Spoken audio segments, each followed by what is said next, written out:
Hello students, today we are going to study about the chapter synthetic fibers and plastics।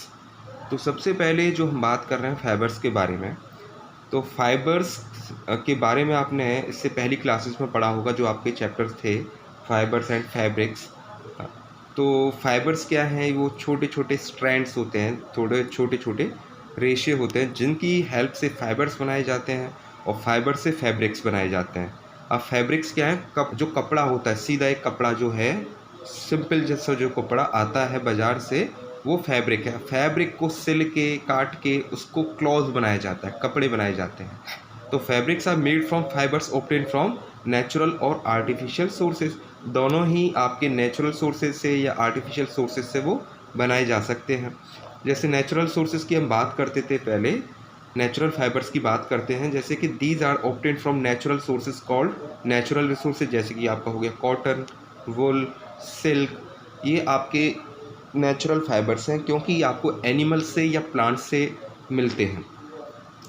जबकि synthetic fibres के बारे में बात करें तो सिंथेटिक का मतलब होता है मैन मेड, जो इंसान ने बनाए हैं। These are man made and examples are rayon, nylon, acrylic, etc. Synthetic fibers are made of small units of chemicals joined together in the form of large chain। छोटी छोटी यूनिट्स होती हैं, छोटे छोटे पार्ट्स होते हैं, उनको मिला के लंबा पार्ट बनाया जाता है, लंबी चेन बनाई जाती है। उसी को हम पॉलीमर भी बोल देते हैं। तो पॉलीमर एक ग्रीक वर्ड है जो हमें पॉली का मतलब है यहाँ पे कई सारे, सो मैनी, एंड MER, मर मीन्स यूनिट्स, कई सारी यूनिट्स मिला के पॉलीमर बनते हैं। कुल मिला के हम ये कह सकते हैं monomer the single unit, and monomer को कई सारी लंबी चेन में मिला के उसको हम पॉलीमर बनाया जा सकता है। तो इसके बारे में हम आगे की क्लासेस में पढ़ेंगे डिटेल में। तो टाइप्स ऑफ सिंथेटिक फाइबर्स ये हमें डिटेल में पढ़ना है। तो सबसे पहले है आपका रेयन। रेयन क्या है? Fibre is obtained by chemical treatment of wood pulp. यानी कि जो फाइबर हमें मिलता है केमिकल ट्रीटमेंट से, सर्टेन केमिकल ट्रीटमेंट्स होते हैं फैक्ट्रीज में, वुड पल्प के ऊपर उस केमिकल ट्रीटमेंट किए जाते हैं। This fibre is called rayon और आर्टिफिशियल सिल्क। इसको हम आर्टिफिशियल सिल्क भी कहते हैं क्योंकि ये देखने में बिल्कुल सिल्क की तरह लगता है, लेकिन क्योंकि इंसान ने बनाया है तो इसलिए इसको हम आर्टिफिशियल सिल्क बोल दे रहे हैं। Rayon fibre can be made in different colours by dyeing, और इसके ऊपर डाई करते हैं तो डिफरेंट कलर उसमें किए जा सकते हैं।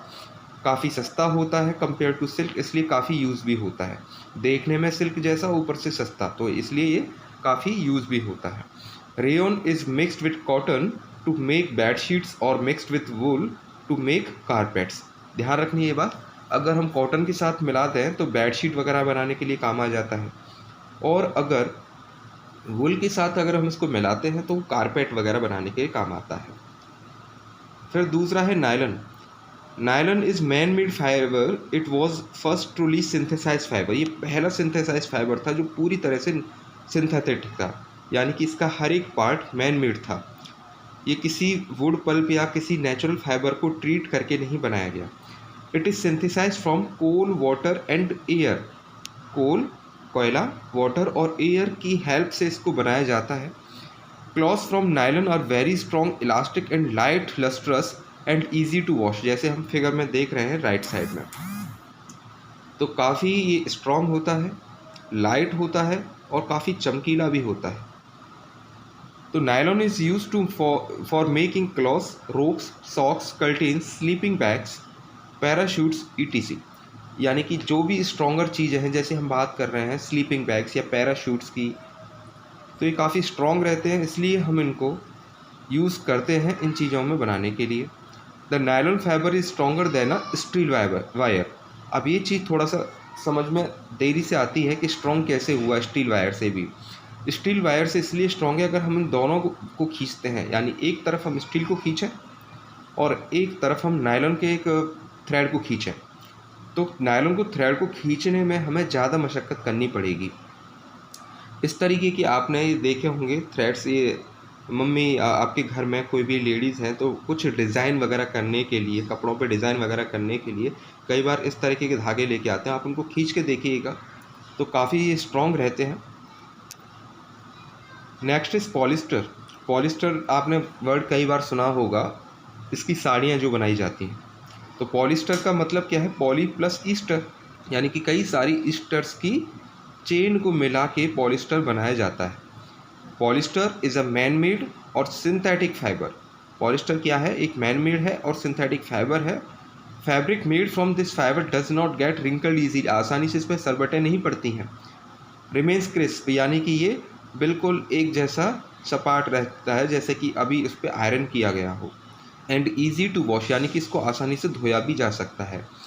इसके shirts, pants, jacket, bed sheets, curtains, saris और माउस पैड ETC बनाए जाते हैं। Acrylic fibre, fourth one is, तो एक्राइलिक इज मैन मेड और सिंथेटिक फाइबर, ये भी man made, fully man made और सिंथेटिक फाइबर है। एक्राइलिक रिजेंबल्स वूल, ये देखने में ऊन की तरह नज़र आता है। इस तरीके का फाइबर आपने देखा होगा। It is also called as artificial wool और सिंथेटिक वूल, यानी कि मैन मेड वूल है ये। Acrylic is cheaper than natural wool, ये एक्राइलिक जो है नेचुरल वूल से काफ़ी सस्ता होता है। And can be made in various colours by dyeing, और डिफरेंट डाई करके, डिफरेंट कलर्स की डाई करके इसको डिफरेंट कलर प्रोवाइड किए जाते हैं। Clothes are made from acrylic are relatively cheaper than clothes are made by wool. Acrylic is use to making sweaters, blanket and other many clothes, यानी कि सर्दियों में हर एक जो कपड़ा हम लाते हैं खरीद के, वो ज़रूरी नहीं ऊन का बना हो, वो सिंथेटिक वूल यानी कि एक्रेलिक फाइबर का भी बना हो सकता है। उसकी पहचान करने के लिए उसके रेशियो को ज़रा ध्यान से हमें देखना होता है। वो काफ़ी ज़्यादा चिकना रहता है और प्लास्टिक जैसा उसमें कुछ बनावट नज़र आती है, प्लास्टिक के छोटे छोटे रेशे जैसे हों। तो कैरेक्टरिस्टिक्स ऑफ सिंथेटिक फाइबर्स, यानी कि क्या क्या उनकी विशेषता है, क्या क्या इनकी प्रॉपर्टीज़ हैं।